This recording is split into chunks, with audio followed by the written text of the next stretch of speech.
Hello and welcome, this is Juhi here. आज है 30 अप्रैल और 30 अप्रैल के जितने भी मोस्ट इम्पोर्टेंट करेंट अफेयर बन सकते हैं जो आपके एग्ज़ाम पॉइंट ऑफ व्यू से बेहद महत्वपूर्ण है, आज इसके बारे में हम लोग डिस्कशन करेंगे। साथ ही साथ इस क्वेश्चन से रिलेटेड जो भी इम्पोर्टेंट फैक्ट होंगे ये भी मैं आप लोग को बताऊंगी।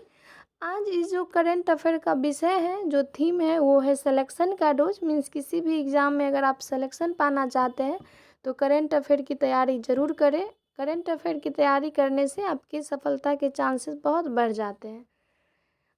इस करेंट अफेयर की सीरीज को स्टार्ट करने से पहले कुछ इम्पोर्टेंट बातें हैं जो आप अपने जीवन में ज़रूर उतारें और आगे बढ़े, आपको निश्चित ही सफलता अवश्य मिलेगी। रोज़ सुबह उठकर आप अपने डायरी में पूरे दिन का रूटीन लिखिए, एक दिनचर्या बनाइए और उस दिनचर्या को पूरा करिए। चाहे कहीं आपको जाना हो या कोई काम हो, सारे जो एक रूटीन आप बनाए हैं उस रूटीन के अकॉर्डिंग हो, और ऐसा करने से आप अपनी सफलता को निश्चित ही पालेंगे और एक पॉजिटिविटी की एनर्जी आएगी और आप टाइम मैनेज करके अपना सारा काम कर पाएंगे। इसी पॉजिटिविटी के साथ आज की करेंट अफेयर की सीरीज को स्टार्ट करते हैं कि एक ना एक दिन हमारे जीवन में सुबह एक प्रकाश लेकर ज़रूर आएगी। चलिए हम लोग नेक्स्ट जो है वो क्वेश्चन की ओर बढ़ते हैं। क्वेश्चन नंबर 1 है, हेरिटेज फेस्टिवल का आयोजन कहाँ किया गया है? तो अभी जो है वो हेरिटेज फेस्टिवल का आयोजन किया गया है, वो कहाँ पे किया गया है? तो हेरिटेज फेस्टिवल का जो आयोजन है उसमें हम लोग ऑप्शन की ओर आगे बढ़ेंगे। ऑप्शन नंबर 1 है गोवा, सेकंड है मिजोरम, थर्ड है मणिपुर एंड फोर्थ है मेघालय। तो अभी जो है वो गोवा में हेरिटेज फेस्टिवल का आयोजन किया गया है। गोवा में 3 दिवसीय जो ये फेस्टिवल है, हेरिटेज फेस्टिवल, वो मनाया गया है। किस गांव में मनाया गया है? तो गोवा के साली गांव में हेरिटेज फेस्टिवल मनाया गया है। यहाँ इम्पोर्टेंट नाम आया है गोवा का, तो गोवा से हम लोग इम्पोर्टेंट फैक्ट जानेंगे कि गोवा की राजधानी कहाँ है? पणजी है। गोवा के जो सीएम है वो है प्रमोद सावंत एंड गोवा के जो गवर्नर हैं वो है डॉक्टर एस श्रीधरन पिल्लई। कौन है? Doctor S Sreedharan Pillai. Next an important question की ओर हम लोग आगे बढ़ेंगे। क्वेश्चन नंबर 2, ऑस्ट्रेलिया के सर्वोच्च पुरस्कार से किसे सम्मानित किया गया है? तो अभी जो है ऑस्ट्रेलिया के सर्वोच्च पुरस्कार से किसे सम्मानित किया गया है? तो अभी जो है वो रतन टाटा जी को ऑस्ट्रेलिया के सर्वोच्च पुरस्कार से सम्मानित किया गया है। और ये जो सम्मान मिला है वह उन्हें बहुमूल्य योगदान करने के लिए ऑस्ट्रेलिया के सर्वोच्च पुरस्कार से सम्मानित किया गया है। और टाटा सन्स के चेयरमैन कौन है? तो टाटा सन्स के जो चेयरमैन है वो है एमेरिटस। कौन है? Emeritus. Next and important question की ओर हम लोग आगे बढ़ेंगे। Question number 3। क्वेश्चन नंबर 3 है, कॉमिन्स इंक ने किसके साथ शून्य उत्सर्जन तकनीक के लिए समझौता किया है? तो अभी जो है वो कॉमन्स इंक जो है वो किसके साथ शून्य उत्सर्जन तकनीक के लिए समझौता किया है? तो आप लोग को बताना है इसमें किसने किया है, किसके साथ किया है? तो टाटा मोटर्स के साथ किया है। किसके साथ किया है? टाटा मोटर्स के साथ।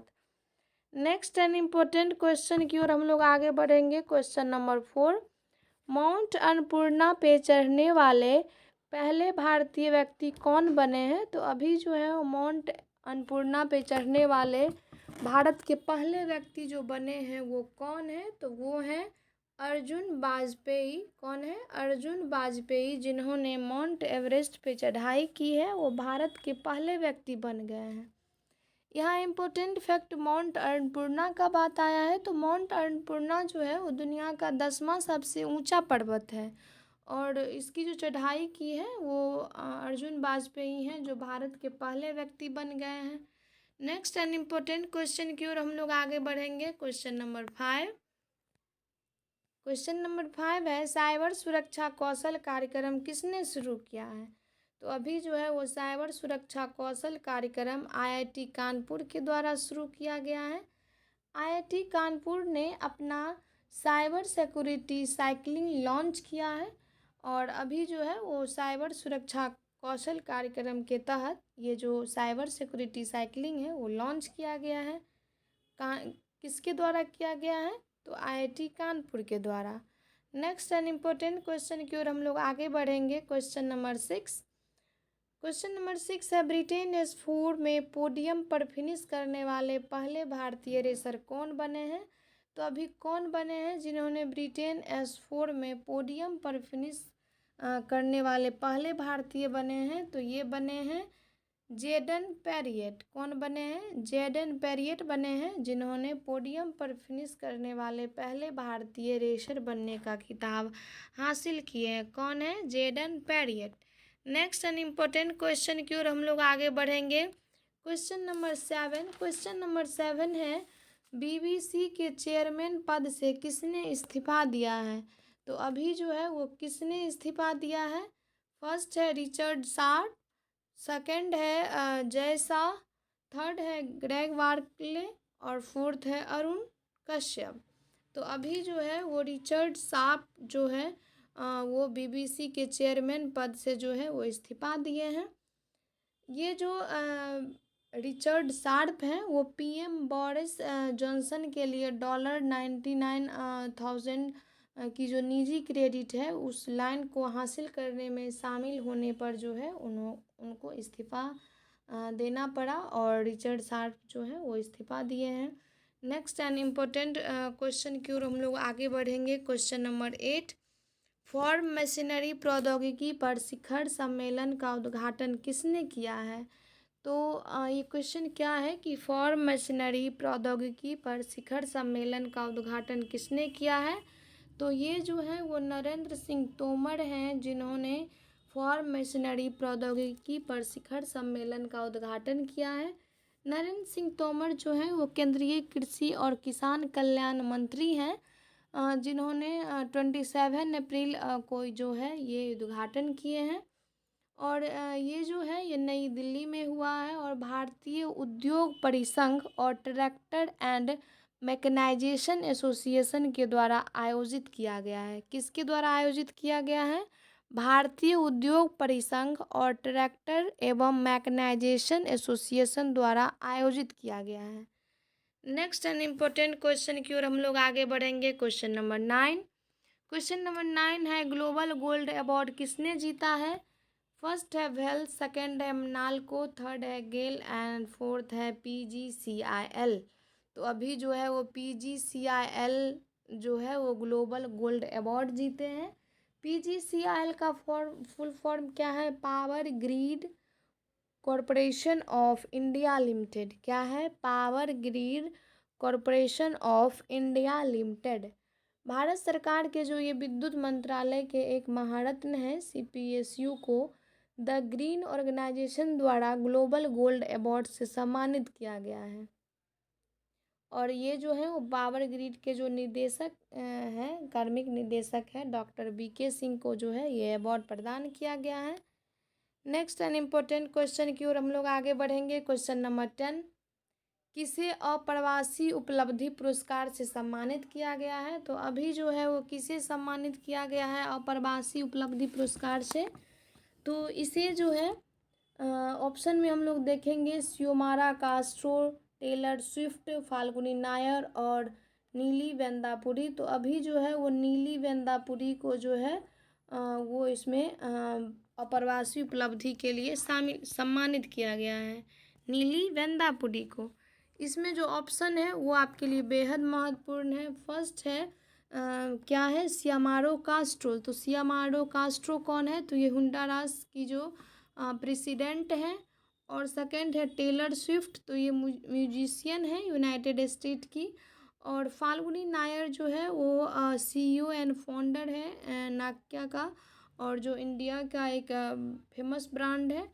और नीली वेंदापुरी को जो है वो अभी अप्रवासी उपलब्धि पुरस्कार के लिए सम्मानित किया गया है। किसे किया गया है? नीली वेंदापुरी को अप्रवासी उपलब्धि पुरस्कार के से सम्मानित किया गया है। नेक्स्ट एन इम्पोर्टेंट क्वेश्चन की ओर हम लोग आगे बढ़ेंगे। Question number 11। क्वेश्चन नंबर 11 है, लूनर सॉइल सिमुलेंट से ऑक्सीजन किसने निकाला है? तो अभी जो है वो लूनर सॉइल सिमुलेंट से जो ऑक्सीजन निकाला है वो नासा के द्वारा निकाला गया है। नासा का यहाँ पे बात आया है तो हम लोग इम्पोर्टेंट फैक्ट जानेंगे कि नासा का फुल फॉर्म क्या है। National aeronautics and space administration. क्या है? National aeronautics and space administration. और इसके जो एडमिनिस्ट्रेटर हैं वो कौन है? वो है विल नेल्सन। कौन है? Will Nelson. Next important question की ओर हम लोग आगे बढ़ेंगे। क्वेश्चन नंबर 12 है, प्रसिद्ध वेंकट नारायणन वाघुल द्वारा रचित पुस्तक रिफ्लेक्शंस को किसने लॉन्च किया है?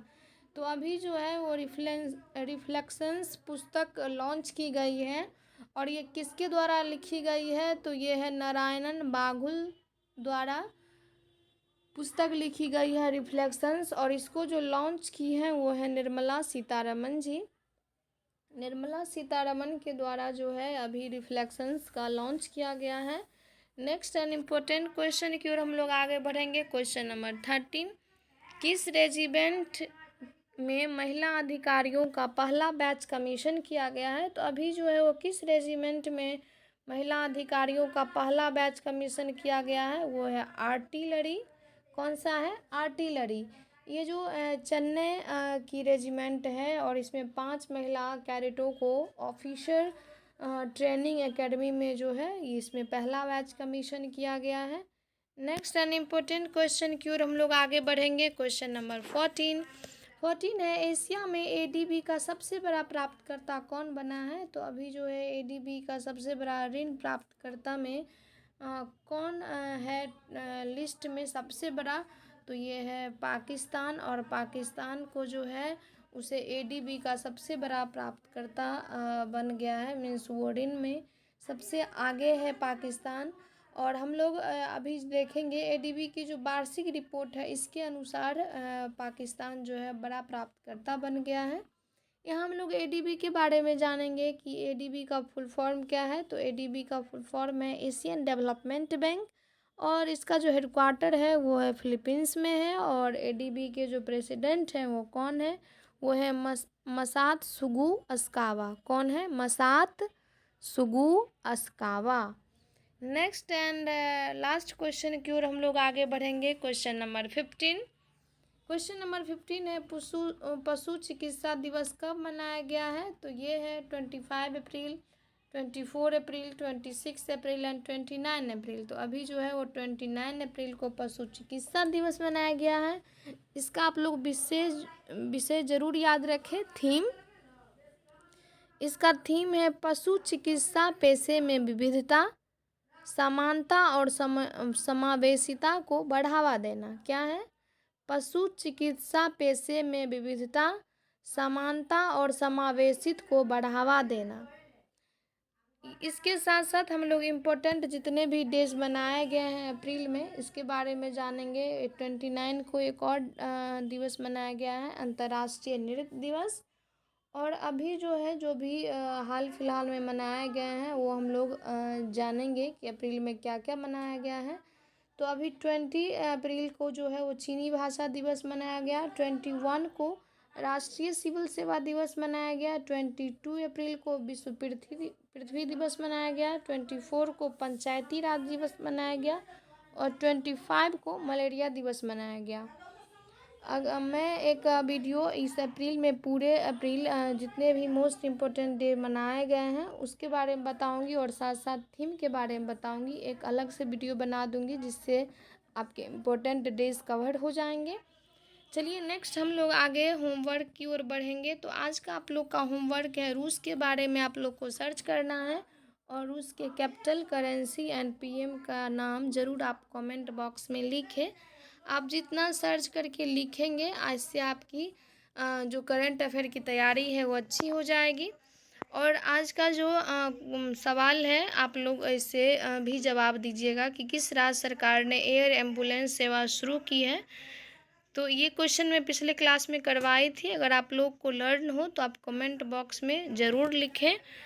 अगर आपको ये वीडियो अच्छा लगता है तो आप अपने दोस्तों से ज़रूर शेयर करिए और मन लगाकर पढ़िए, हंसते रहिए, मुस्कुराते रहिए और थोड़ा ही पढ़िए लेकिन खुद को खुश रख कर पढ़िए। अभी के समय में खुद को खुश रखना एक बहुत ही महत्वपूर्ण चुनौती है, जिसे युवा वर्ग भूलते जा रहे हैं और आज की चकाचौंध में अपने आप को खुश करने के बजाय दूसरों में लगे रहते हैं। तो इस सब से बचें और अपने सपने को साकार करने के लिए पहले खुद के लिए कुछ बनिए, उसके बाद पूरा दुनिया ही आपके लिए तैयार रहेगा। चलिए, थैंक यू।